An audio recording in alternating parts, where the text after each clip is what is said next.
Okay, and here we are. Hey, everybody, welcome to Over 50 Starting Over. I'm Barry Edwards, and today I'm with our very special guest, Howard Kass. Howard, how are you today on this beautiful day in Cleveland? I am doing great. Yeah, nice the sun reprieve. is shining. Yeah, the sun is shining. The birds are hopping around the bushes outside my window. Yeah, and I hear we better enjoy it while we can. That's what I'm hearing. Got another round coming.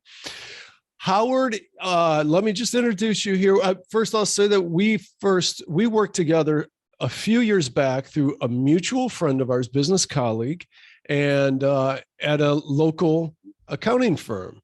Howard worked in public accounting for over 40 years here in Cleveland, most recently as a partner in one of Cleveland's prestigious small business agencies.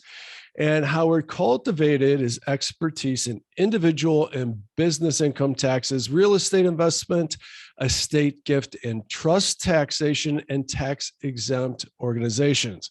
Howard worked with a diverse client base of individuals and companies in a variety of industry and ownership structures. Now, following a brief retirement, he couldn't take it, folks. He had to come back into the work world. We talked about that the other day. Howard joined the Goldman Sachs 10,000 Small Business Program as a business advisor. This is why he's here, folks, because he can help you out. He's going to tell us how for free. Yeah, you heard that right, for free. So we got some good free advice for you guys. So stay tuned here. So 10,000 Small Businesses teaches us small business owners how to grow and better manage our businesses. And because it's a grant funded program, business owners who successfully complete a competitive application process will receive a full scholarship to participate.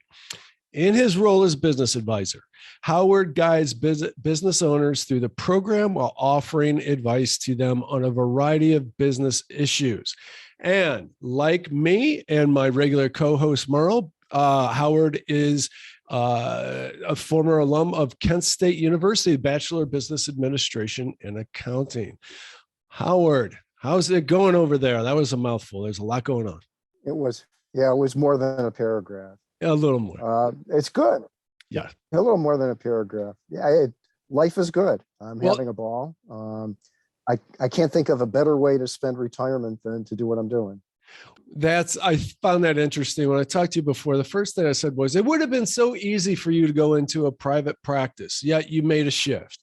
And I totally get it. I mean, to be a business advisor and use all of these years of experience with a really vast array of different structures, business structures, and individuals as well, you bring a lot to the table. I mean, this has got to be kind of fun for you. Kind of.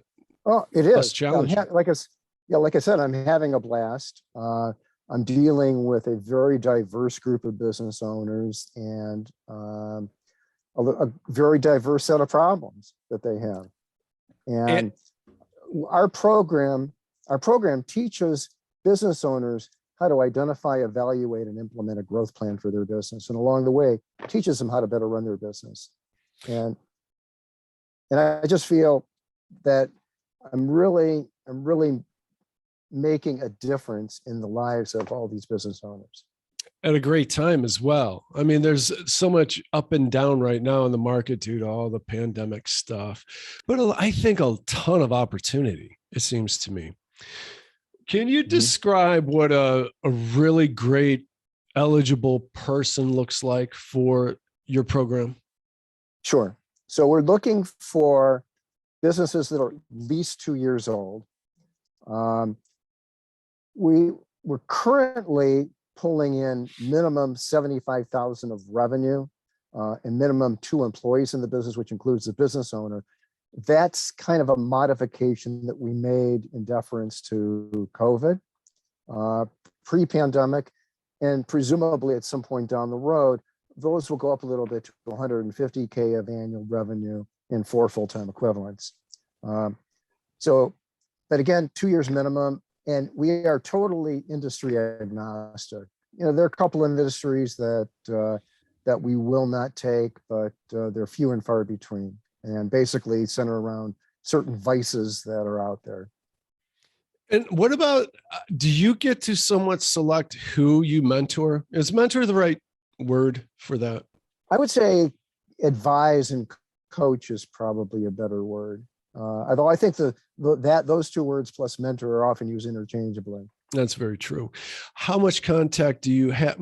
Let's back up and go through the process from, and you know what, I'm going to share the screen for a minute. You guys got a really well organized website that I think is a very good starting point.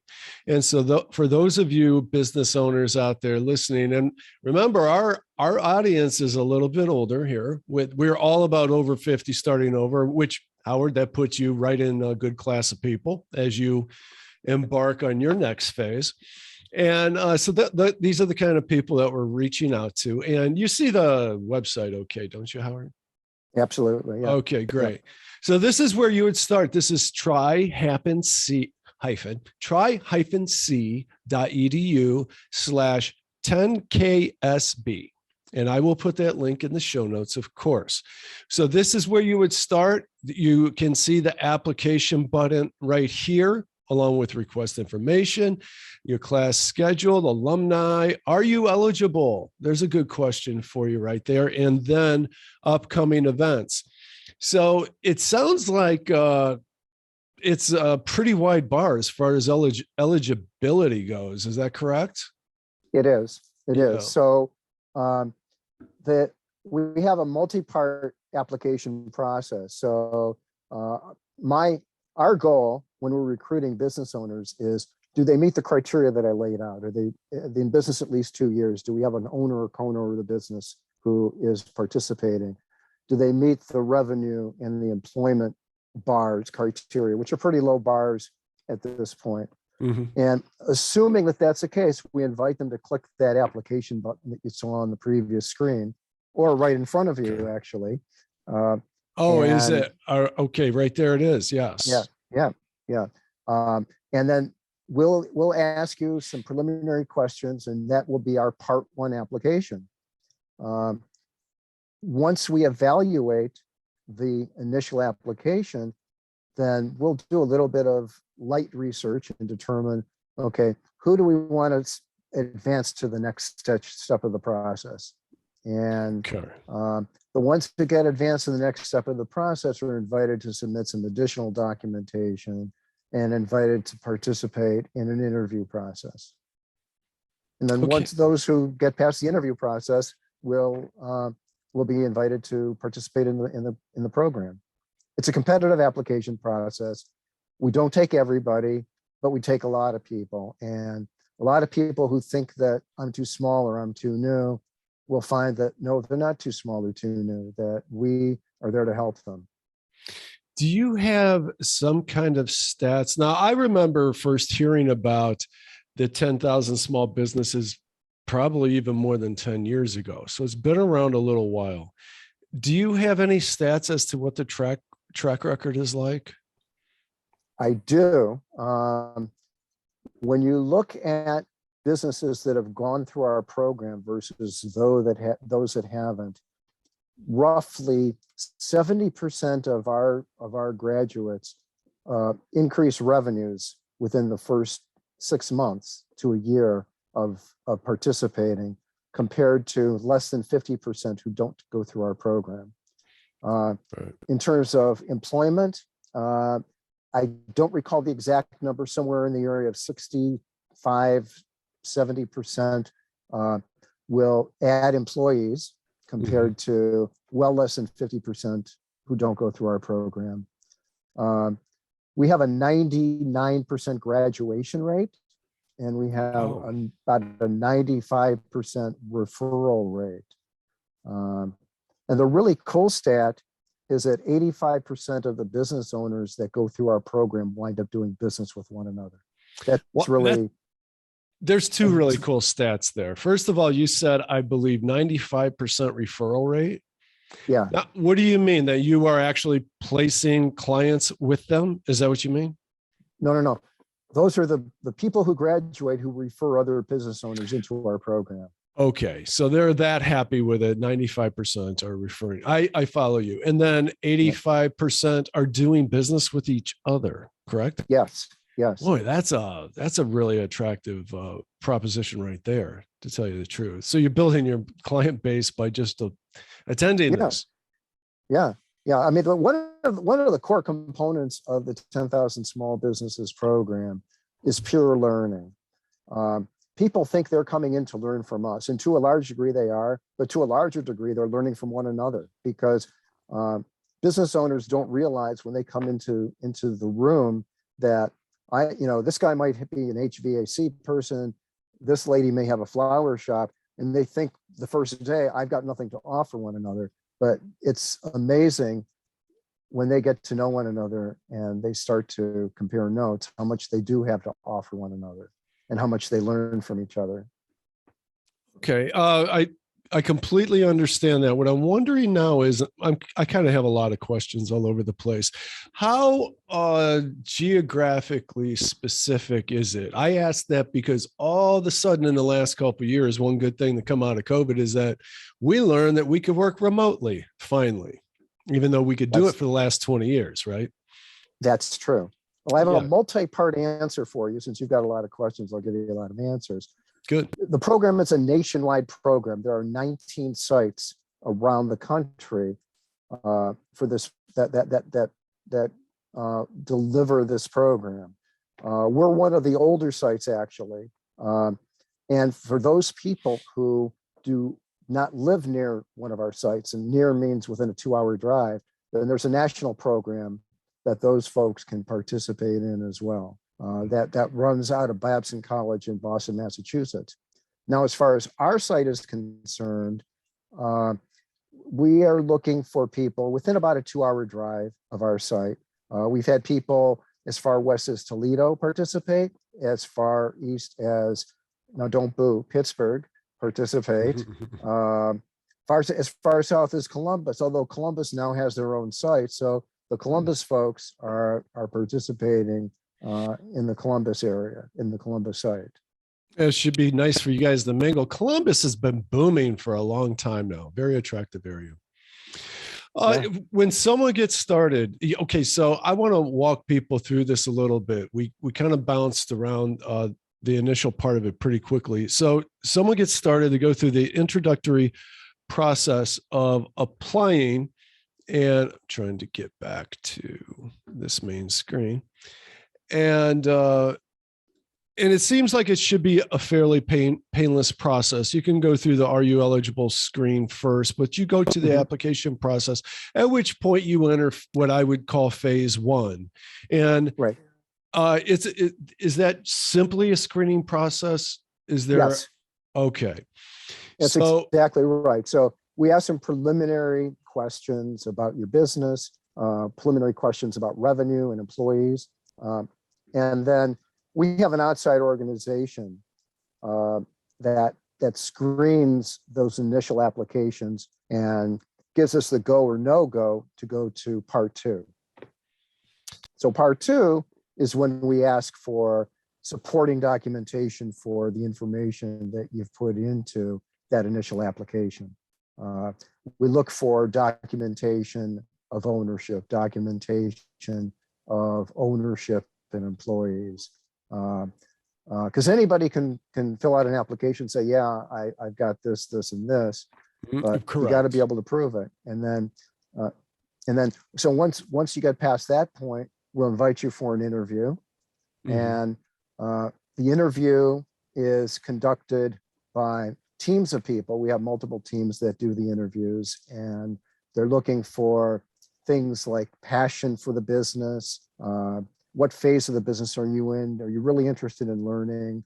Do you play nicely with others? Are you going to be a resource to other people in the cohort?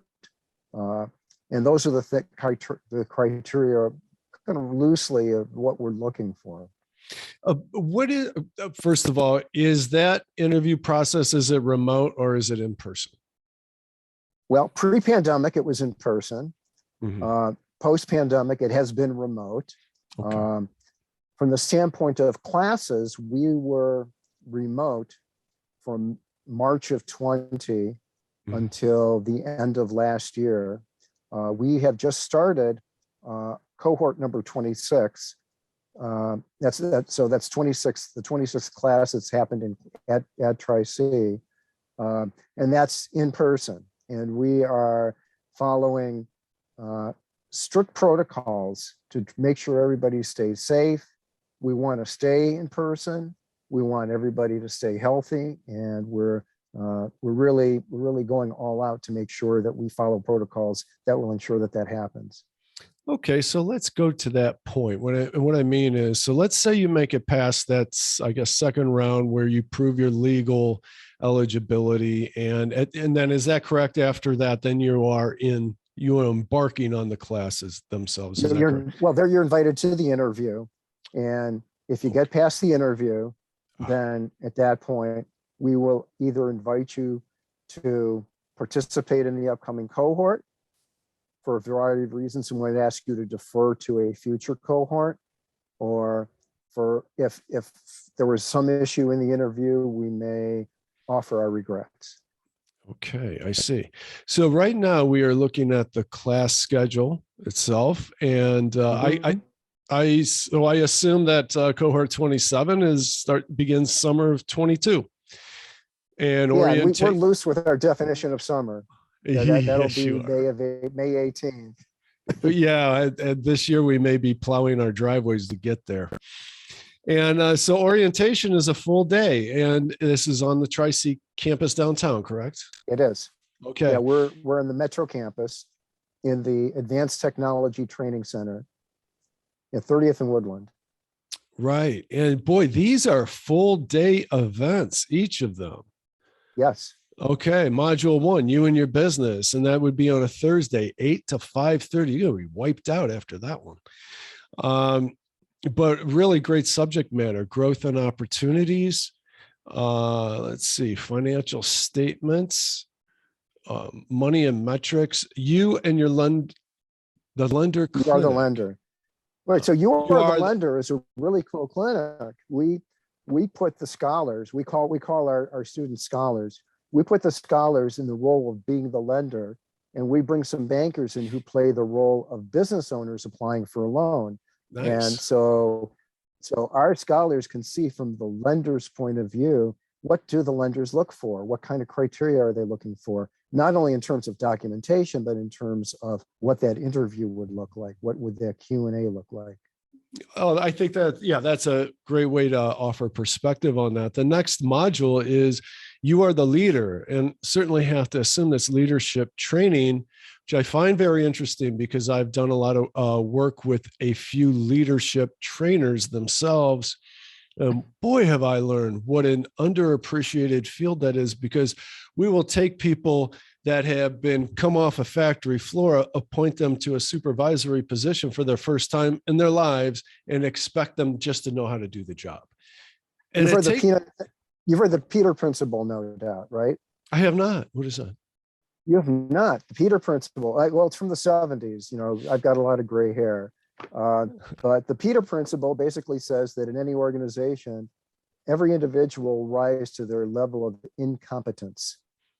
And what happens is what you described, that you take somebody who's got maybe great production skills, make them a foreman, and no one's ever trained them to be the foreman. Correct. Yeah, that's exactly what happens. And I've witnessed that myself. And being put with people when I'm trying to work with a marketing representative that has been moved up into a position where they don't know how to organize these things, to work with someone else, such as myself, an outside agency. And then I have to try to pick up the slack because I'm being thrown under the bus because I'm the person that's not there. And it's always the person that's not there that's getting thrown under the bus. What on earth is Module 5? It's the people. Well, once we've taught you about leadership and helped you identify your own leadership style, we talk to you about how to deal with the people in your organization, how to evaluate their performance, how to communicate performance evaluation with your employees, how to hire. What's the hiring process look like? What criteria are you looking for? What should a job interview look like? What kind of questions to ask? How do you discipline? We don't get too much into firing at that point. We leave that for the legal clinic. And which is, the next one down. And I thought, oh boy, that wouldn't be a tough one for me to sit through. But that's just me. There's a lot of important legal issues that small business owners need to know. But I'll tell you what does interest me a lot: negotiations clinic. I think that is a skill that everybody needs to hone. I mean, we're all in negotiations, but mostly a small business owner is. Everybody's in negotiations, yes, almost all the time. And what we do here is we put our scholars through a role play, and we split them in half. Half of them are the buyer, half of them are the seller, and the buyers don't know what we've told the sellers in terms of their criteria, and vice versa. And so their goal is to start out, can I come to a deal? And then we give them some time to do that. And once they've done that, we get together and debrief the process. Okay, what worked? How many of you got a deal? How many of you didn't? What worked? What didn't? How did you get the deal? And then we go into some instruction as to what good practices are in negotiation. How do you create a range in which you can come to a settlement with somebody? I think that would be really interesting. And then near and dear to my heart, the next one, module 6, is marketing and selling. And how much of that is traditional marketing, and how much of that is online marketing today, Howard? Well, the majority of it is what you might call traditional marketing. And when I say traditional marketing, a lot of our business owners know that they're supposed to market, but they don't know how to do it or what they're trying to accomplish. So we teach them about the sales funnel. Mm-hmm. We help them to understand that they have to reach a certain number of suspects before they become prospects, before they become interested, before they become customers. And so we help them to understand that process. We help them to understand who their target customers should be. So we go into a lot of nuts and bolts about identifying your market, identifying your customers, and then how to communicate with them.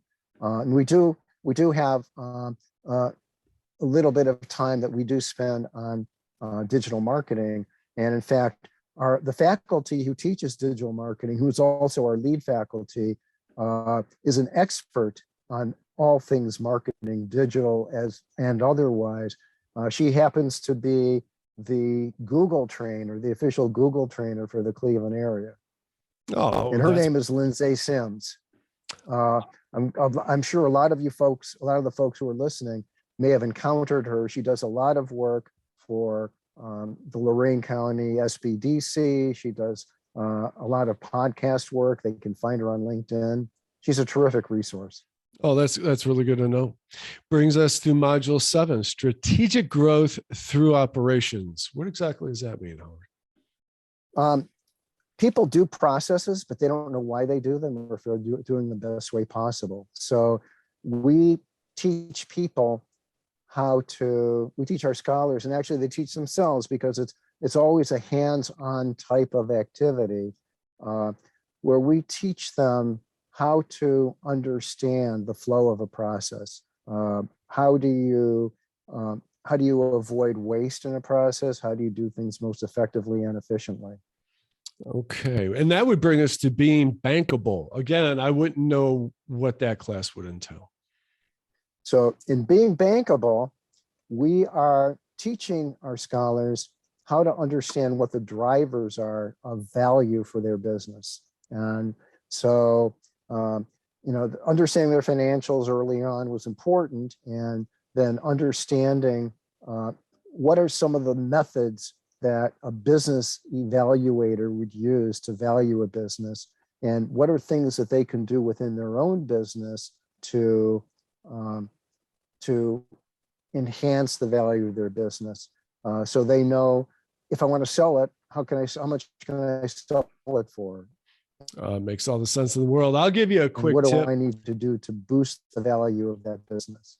That's something that I've been running across here lately with a couple of different clients who are moving into retirement, and they are wanting to sell their businesses.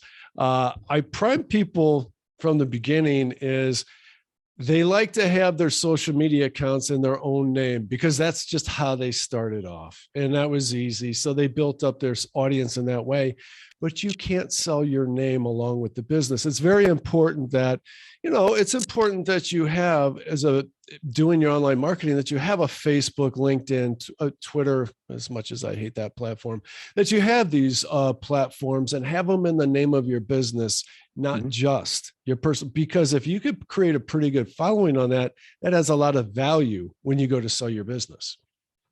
And I'll add to that Instagram and TikTok. For sure. Yes. I was just trying to keep it simple, but you're right. Instagram has gotten really crazy with its popularity, but TikTok is even crazier as it hits that younger audience for sure. That really went through the roof overnight. And that brings us to the end, which is module 9, which is a 2-parter, 2 full days, action for growth. It looks like part 1 and part 2. And right. So at the end, one of the things that our scholars have to do is to create a formal growth plan for their business. Once they've completed that formal growth plan, they have to create a pitch to explain how they're going to grow their business. What are their next steps going to be? And so we spend a day and a half for them to give their 3-minute pitch to the class. And they're creating a PowerPoint deck, a small deck, nice. 3 slides that answers 3 questions. What's your growth plan? What are you going to do? What are the key steps for executing it? And what's your first step? What are you going to do next? And so that forces them to really be very succinct and very complete and thoughtful about their process. And then the last half of the last day is we have a discussion on advocacy. How do you advocate for yourself for things that are maybe outside of your own control? Are you a business owner that has an issue with parking? Who do you advocate to? How do you do that? And we usually bring in someone from the political world who will give us a presentation to our scholars and explain to them how they can go about most effectively advocating for themselves. All right, that's great to know. And as you bring new people on, are there industries or forms of industries that you like to work with more than others, or that maybe lend themselves to this more than others? Like, for one thing, I think at our age, as you're well versed with, a lot of people are like, I just want to get out of corporate America. I can do this for myself. In other words, an individual consultancy. I can build my own business. Is that something that you would be looking at, or do you like to work with people that are selling products of some sort or another more? Well, the industry doesn't matter, but we don't work with startups. I will tell you that, because we have that 2-year minimum aging requirement for the business for a couple of reasons. We're looking for a business that's well enough established and has enough of an infrastructure so that the owner can take a day a week away from the business to participate in the program without damaging their business in the process by not being there. But industry doesn't matter. I can work with nonprofits. I can work with product-based businesses. In the time that I've been there, I've had roofers, chiropractors, computer network companies, copier leasing companies, just all across the board. And, that is all across the board. It's, and business owners don't like to hear this because they all think that their business is unique, but the principles of operating a business are universal. And the principles that affect that printer or that roofer are very much the same as the principles that affect the restaurant or the hardware store. Very similar principles. That's really product or no product. Everyone's selling something. If you're selling a service, you're still selling a product. You're selling somebody's time and effort. Right. Now, from my point of view, helping people with their marketing, building their brands and stuff like that, I would say, because if somebody said, what is the common denominator, the common problem, Barry, that you see as you get started? People don't understand how to build their brand. That's one thing. And I'm just wondering if, as I say this, Howard, if this is going to click with something with you and you go, oh, you know what I see all the time is this. Well, what I see all the time is with small businesses is they are really having to deal with, they're told all day long that they can do this marketing and should do this marketing themselves, that it's really not that important, that you can do it all yourselves. Because a lot of my peers have kind of, lack of a better word, pimped us out in that regard, that, oh, just buy my little program here for $200 and you can do it all. It's so easy. And then, well, you find out you're a full-time marketer now, and you don't have time to do your job. So somebody's got to do it. And that's the common thing that I see. Building a brand, a good brand, is a lot harder than it appears. And if you think it's not important, your brand is being built with or without you. And that, what I mean by that is, your brand is the perception that people have when they hear of your services, when they hear of you, when they see your logo, your website, or however, how you answer the phone, or if you don't answer the phone. Tradespeople, I'm talking to you. All you people got to do is answer the phone for the most part, and you're going to be better than your competitors.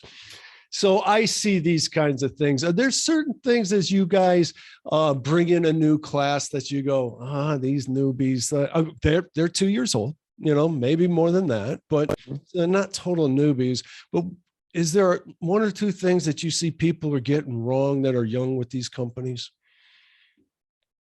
I don't mean young. Well, I think what young. you mentioned. Yeah.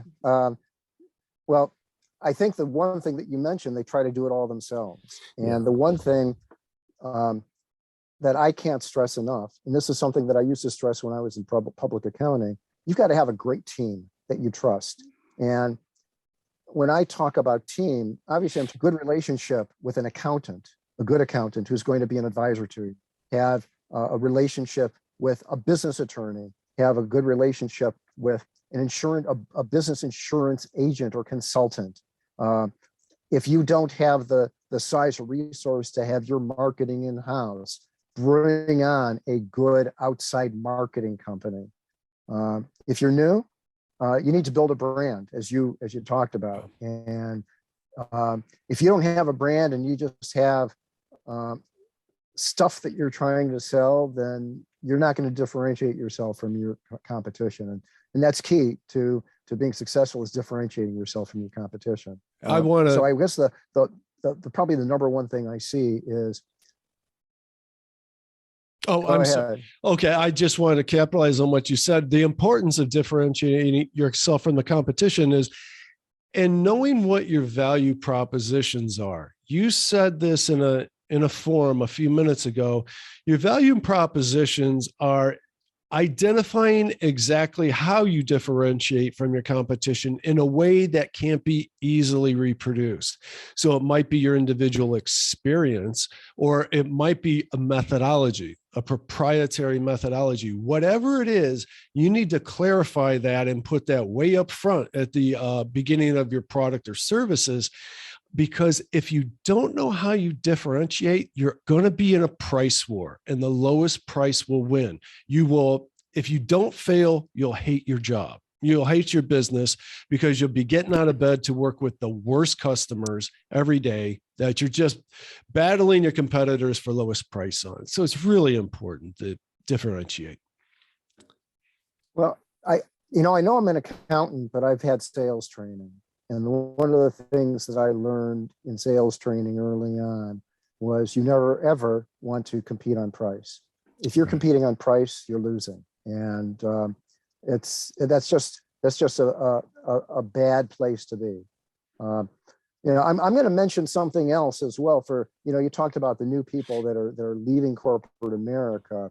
There's another book that I'm going to throw out there called The E-Myth by Michael Gerber. I don't know if you're familiar with that one or not. Not heard of it. But it's a great book. And the E-Myth basically says that you're an individual that has great skills. You're good at your job, but when you leave that job and go out on your own, doing that work is only a third of what you have to do. You've got 3 hats to wear.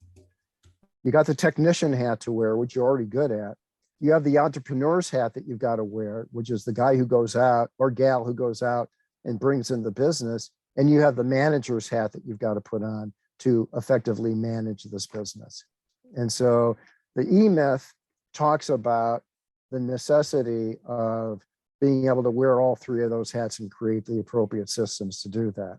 Yeah, and you also forget you got to take out the trash and empty the kitty litter box and all that, those other great things. The higher up the ladder you go, the more menial tasks you will do. Trust me.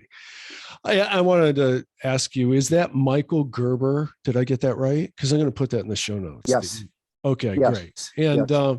I also definitely want to put it, I'm going to have in the show notes, tric.edu/10KSB. And yes.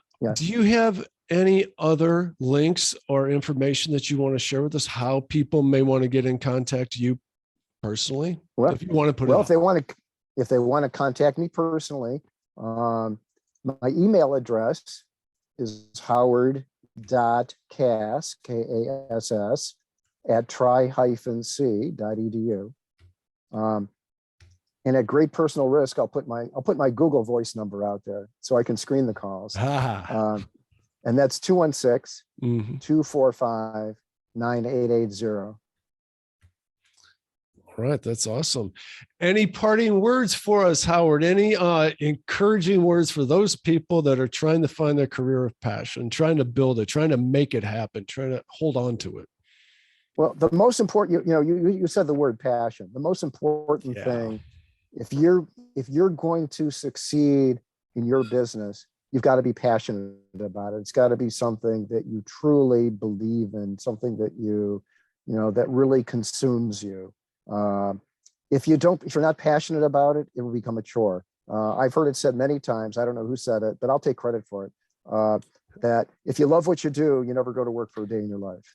That's for sure. And we've said that on this show many times, because that's what it's about. What we don't want to preach about anything. We're all trying to find our best selves, especially by the time you get over 50, you get in your 50s, things start going really fast and you start saying to yourself, what do I really, my third act here? What do I want to do with it? And I think it's really important that you do something that you enjoy. Just as you just said, Howard, I preach that all the time. Do what you're best at, do it so that you enjoy.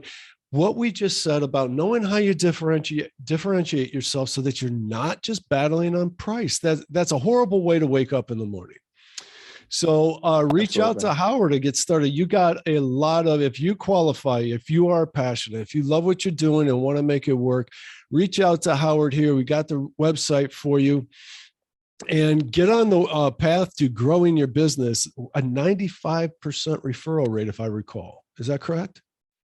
Oh, yes. And 85%, how did you word that when you're pushing business back and forth? Doing business with one another. Yeah. So you're going to grow your clientele just by going here, learning, and you're going to walk out with a plan that you'll be growing your businesses upon graduation from this. So with that, everybody, go to over50startingover.com, sign up for the email list. You'll get all this great stuff in your email box as it happens. Howard, I wish you the best of luck with this program. No, you don't need it, but I appreciate you sharing this. I appreciate you sharing this with our viewers. A lot of us could really use it. Well, thank you for allowing me to be on the show.